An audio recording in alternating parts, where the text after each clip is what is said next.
Yeah, I don't know, after the discussion, maybe we could argue all TI-RAD cases are challenging to some degree, and I think that's true.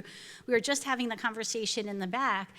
In one hand, this is a great opportunity because really, you will use your expertise to analyze the features of thyroid nodules to be the decision maker about what goes forth and is followed or biopsied, and worry less about the size, which was some of the conversation we were having in the previous sessions. And this talk actually overlaps a fair amount with Franklin's. So for those of you who have been here since the day began, you'll see some repetition. Perhaps that's helpful. For those of you just on board, welcome. So I have no relevant financial relationships.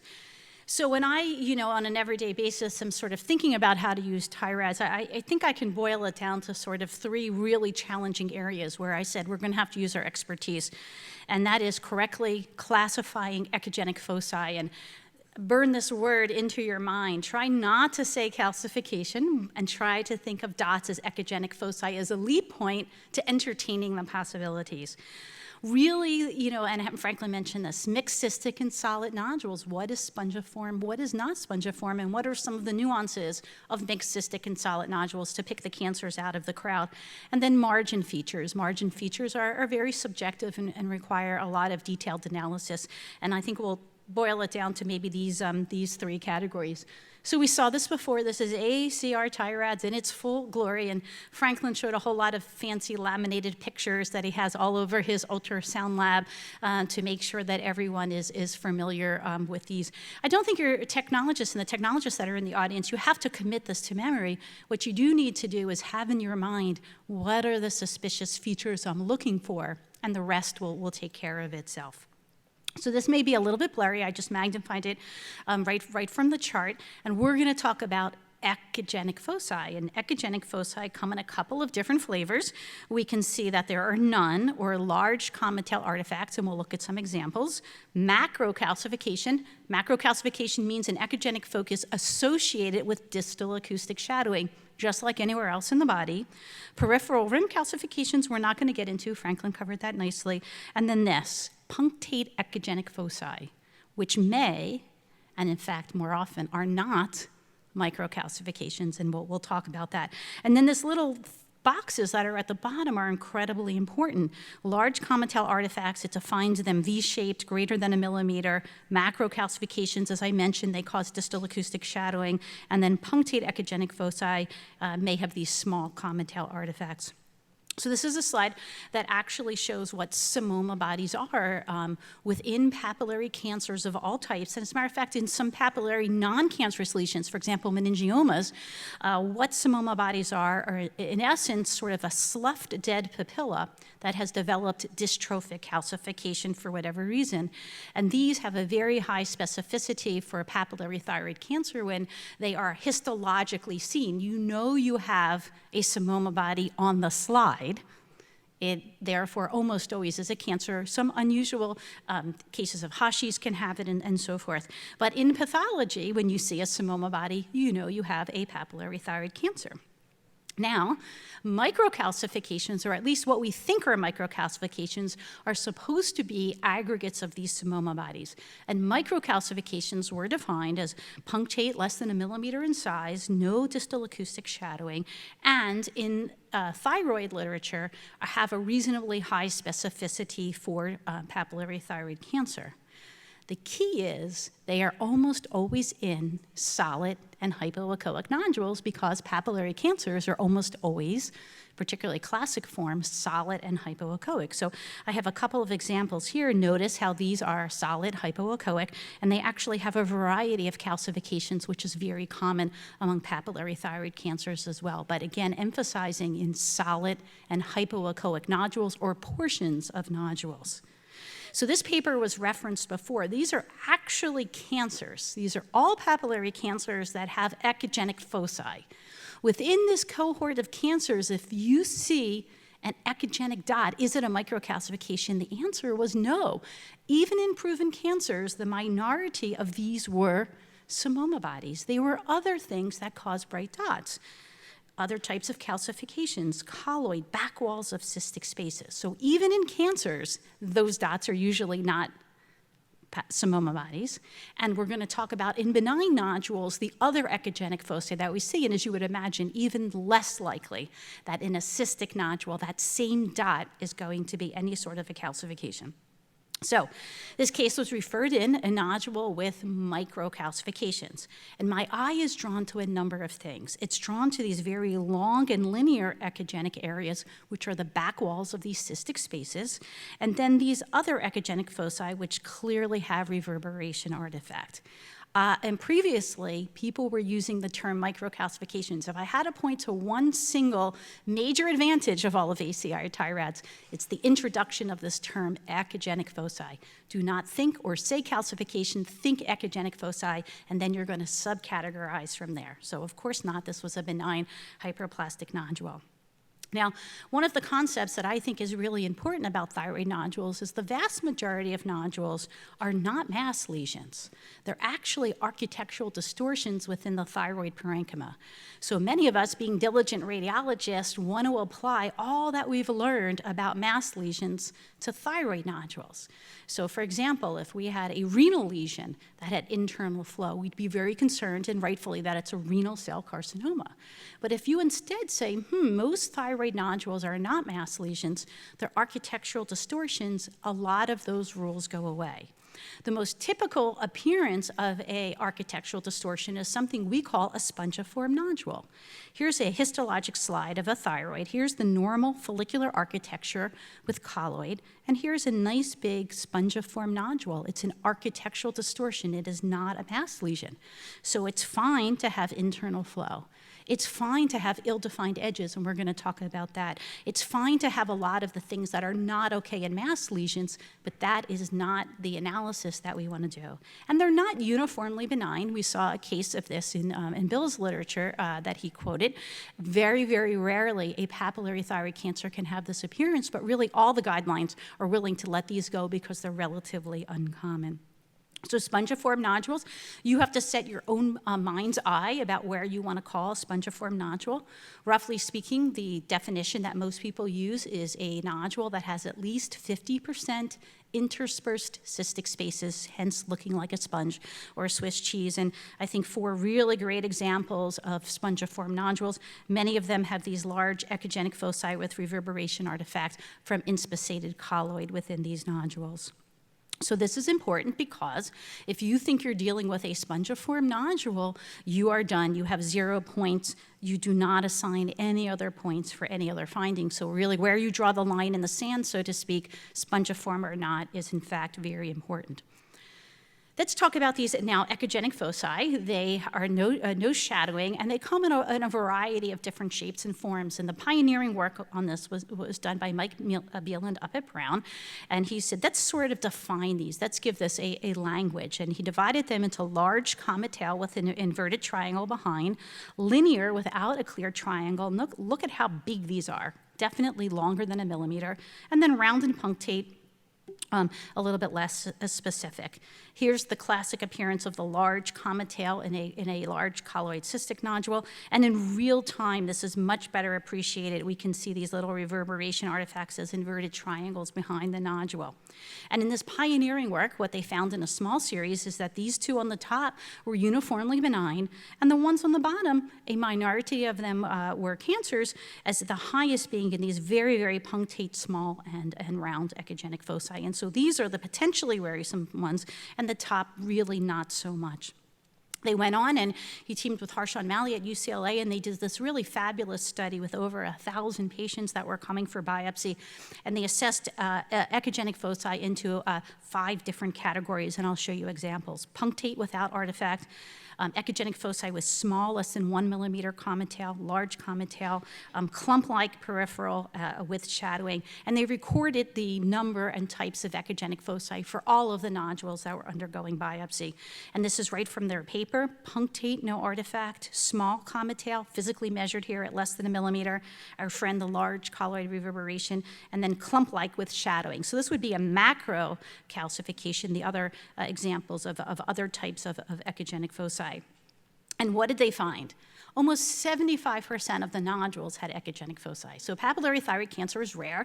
The incidence in their cohort of cancers was less than 15%. So clearly all of these echogenic foci that they were seeing were neither microcalcifications nor a slam dunk for being a cancer. They actually found that there was no statistical significant difference in identifying any of these types of echogenic foci in the cohort of malignant nodules as compared with benign nodules. And I just want to show you a little bit of the data from their paper because I think it's very instructive. So large comet tail artifacts, which means colloid, is not uniformly benign. There were 2 malignancies, and we're going to look at one from the paper, and I'll show you another example. But all of the other types of echogenic foci, the risk of cancer was about 15 to 20%, so slightly above baseline, generally in a busy biopsy scenario, about 10% to 15%. So, but not statistically significant from the benign nodules that were referred to their institution for biopsy. The other thing they did was they looked at the parenchymal pattern, whether the nodule was predominantly cystic and if the solid part was hypoechoic. And again, you can see here that being predominantly cystic was a very strong predictor of being benign. And having hypoechogenicity was a very strong predictor of being malignant. And that is what we should be, again, concentrating on is this echogenic focus in a mixed cystic and solid nodule, or one that's all solid, hypoechoic, or the solid component is hypoechoic. So let's take a look at these 2 aberrant nodules, at least one of them where there was large comet tail artifact. Notice how in both instances it was in a portion of a nodule that was hypoechoic. And again, this is right from their paper. This is a lobulated, ill-defined, markedly hypoechoic nodule. And absolutely, I can point to, and they can point to, an area where we see large comet tail artifact, but all of the other features of this nodule outweigh that.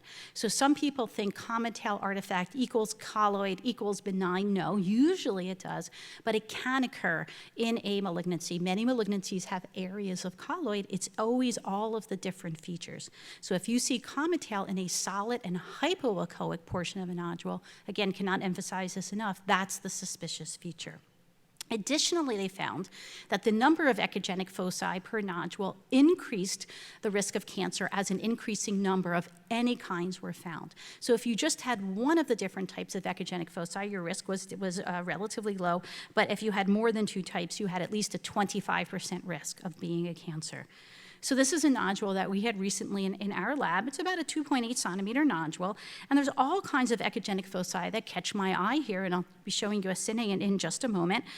We have some reverberation artifact, we have some cystic spaces, but I am concerned because this is a predominantly solid and hypoechoic nodule. So let's take a look at real time. Absolutely, there's reverberation artifact that's coming from here.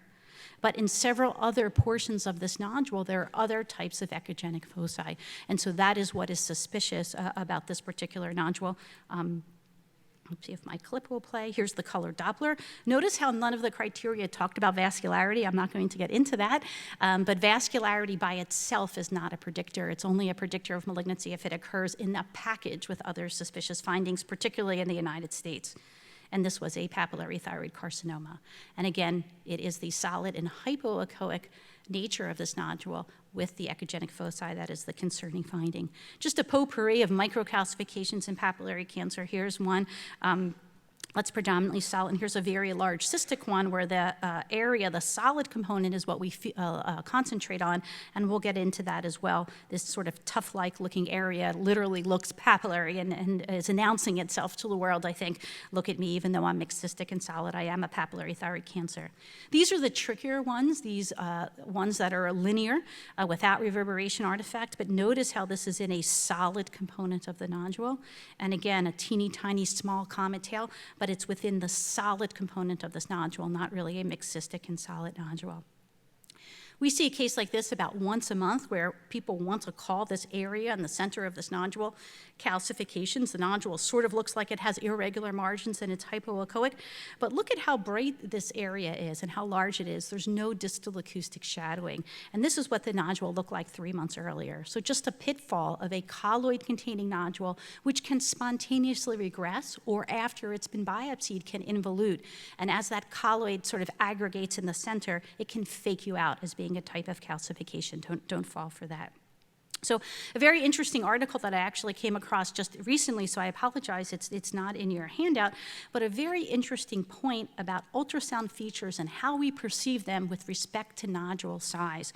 And features of papillary cancers larger than a centimeter, these are our odds ratio, irregular margins, which we'll talk about 38 times, microcalcifications 18-fold, and so forth. And no vascularity was a risk factor. This is why vascularity will never stick. But for capillary cancers that were diagnosed under a centimeter in size, like they do in Korea, notice how microcalcifications was only just under a 4-fold risk. And I think the reason is in very, very small nodules, it's extremely hard to differentiate, is it a mixed cystic and solid, or a term I think of compact spongiform, or are there truly microcalcifications? And my advice is resist the urge to jump on that 3 points, hold back and just say it's indeterminate. And I sort of say if I'm unsure, I always choose the lower of the 2-point scales, because most cancers have several features that are going to announce themselves. As from the same paper this shows, when we look at large cancers, the number of malignant features that they chose, really the majority of them had many, many features in all instances. It's pretty atypical to just have one, quote, malignant feature and truly be a thyroid malignancy.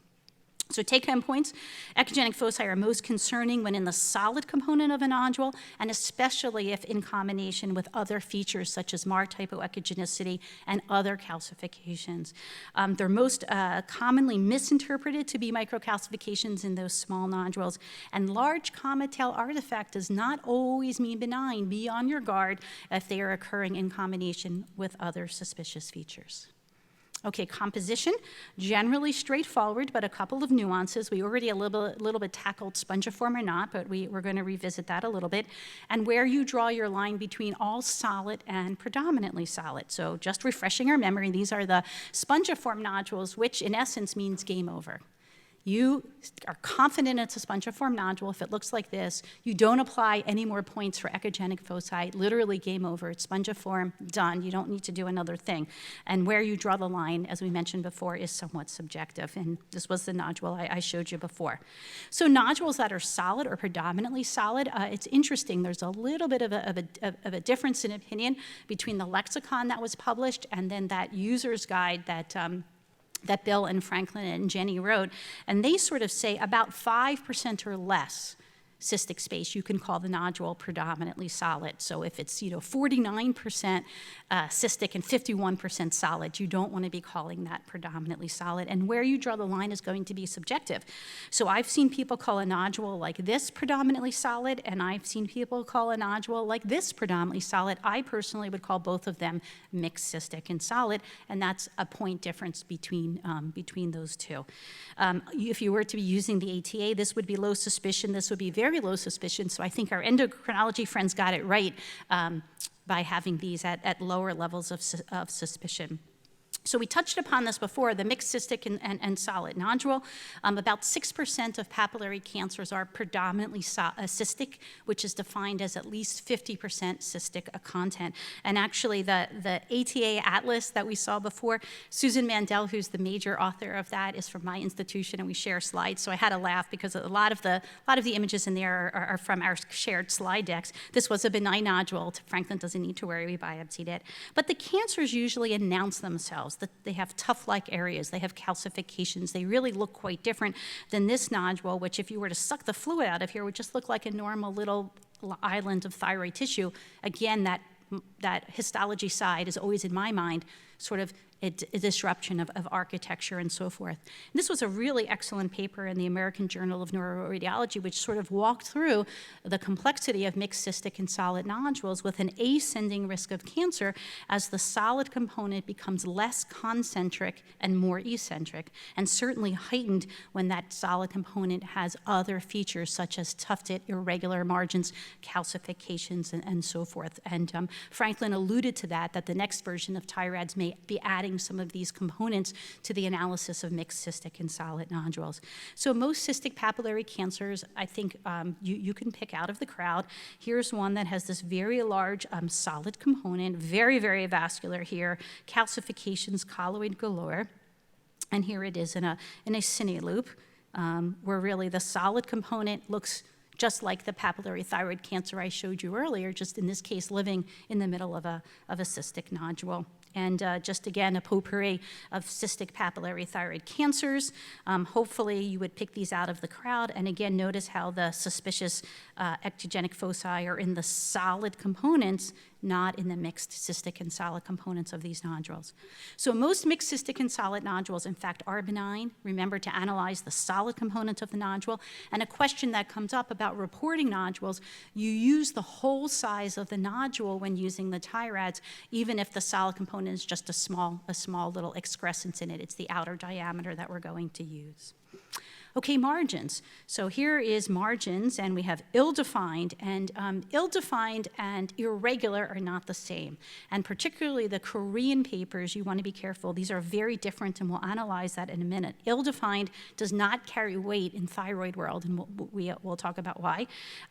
Irregular is a synonym for jagged and spiculated when you read the literature. That's how the Asians use that term, an extrathyroidal extension. So lobulated means protrusions into the adjacent tissue, irregular, jagged, spiculated, sharp angles, not ill-defined.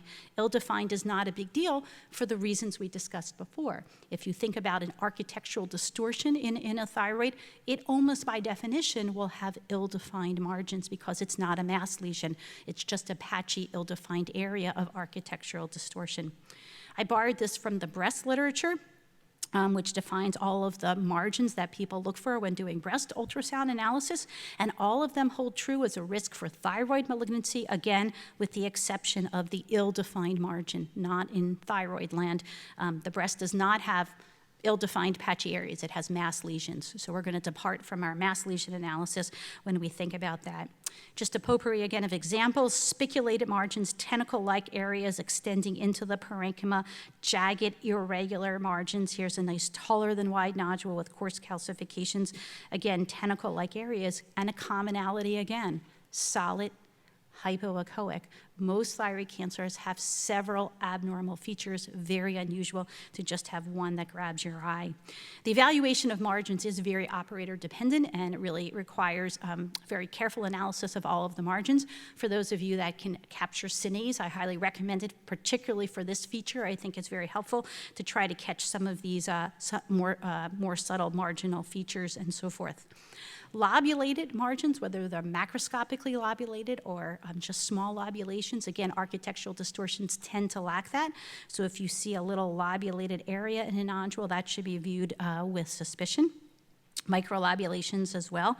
And again, solid and hypoechoic nodules, a theme here for all of these that are papillary thyroid cancers. So back to the poorly defined margins, here's a very benign appearing nodule, and I would describe this as poorly defined. I could not take a pencil and clearly tell you where the nodule begins and ends, but that is not a concerning feature, and that's why it has 0 points in the scoring system. That was a question that came up earlier. And again, just emphasizing that there's a very ill-defined margin here, but it matters not when we're looking at thyroid nodule because the vast majority of these are not mass lesions. Again, this was one of my slides that made it to one of the papers. This was an anaplastic cancer, and I think just about everyone would be able to look at this and know it's a very bad actor. It's growing right through the outer so-called capsule. It's not a true fibrous capsule, but the outer white echogenic line that defines the edge of the thyroid parenchyma into the muscle. Here's a little bit of normal thyroid here, and for the eagle-eyed in the audience, you can actually see tracheal evasion, which is something, if you do very careful ultrasound, you can sometimes pick up. So what are we looking for with extrathyroidal extension? We're going to be looking for this white line that goes over the top of the thyroid here, and if there's a mushroom or a protrusion of the nodule beyond that, we can with certainty say we have extrathyroidal extension. Here's the sagittal view. I can see the white line. It is disrupted here, and it picks up again here, and let's look at that with a cine loop.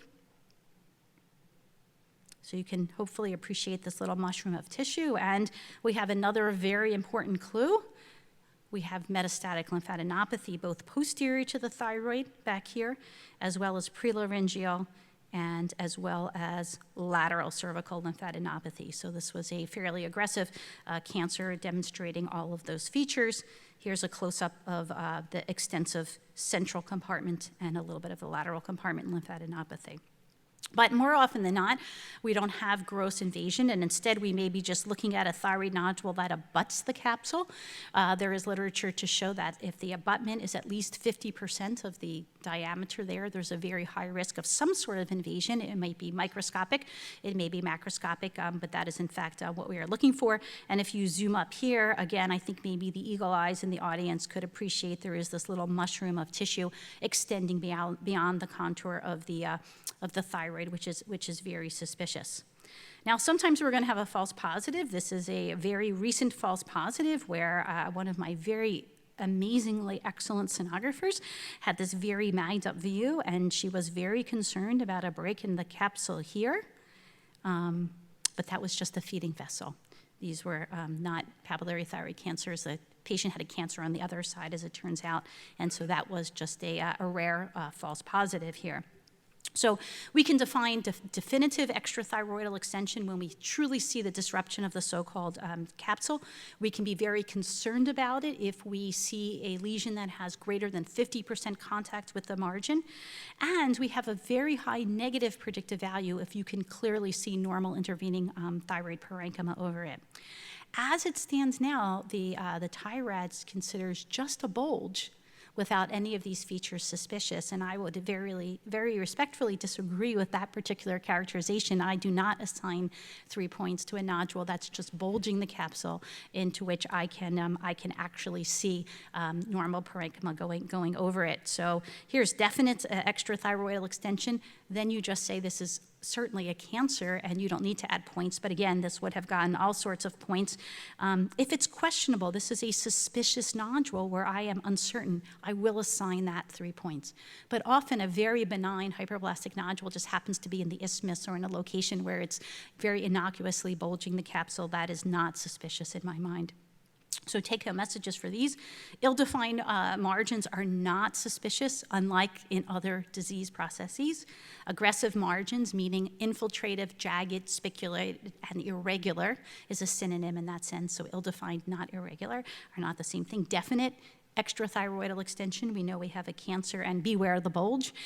The bulge can be either associated with an innocuous nodule, in which case I don't even mention it, or if you have a nodule which already is looking suspicious, I will then upgrade. One of the few times I will, in fact, upgrade.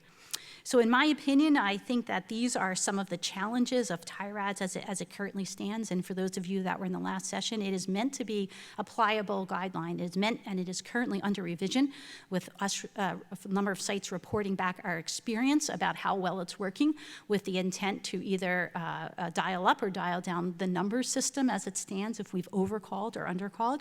I think echogenic foci, unfortunately, are still being overcalled, and it's my expectation that the next iteration will dial that down to 1, because, as we mentioned, most other nodules will be solid, hypoechoic, have funny margins. They'll be well over the threshold. They don't need those 3 points.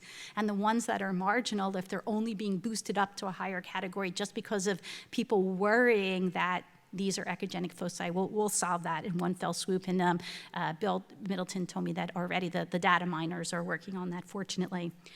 Where you draw your line between all solid, predominantly solid, mixed cystic and solid, and where you draw your line there is very important.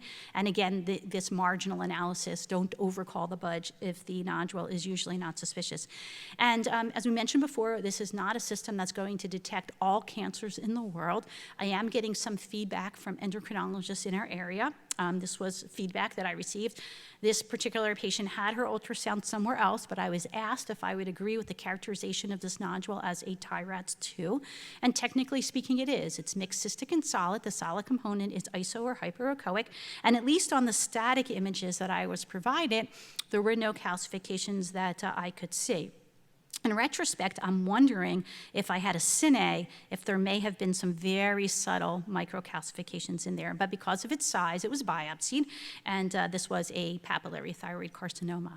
So another challenge, I think, is trying to identify some of these very subtle features just on static images. So again, I'll put a plug in for having your technologist acquire cines whenever possible, or if there's a question, multiple images. And this was actually a pure papillary papillary thyroid cancer. There is a type of thyroid cancer which is a follicular variant in which it truly is a cancer under the microscope, but it's very non-aggressive in its appearance. I thought it would be that. It wasn't. It was just a flat-out regular papillary thyroid cancer that looked like that. Again, in the eye of the beholder, is this solid? Is it mixed cystic solid? What is it? I may have described this as mixed cystic solid, to be honest with you. Some people may have said spongiform, and punchline, this was one of these follicular variants of papillary thyroid carcinoma.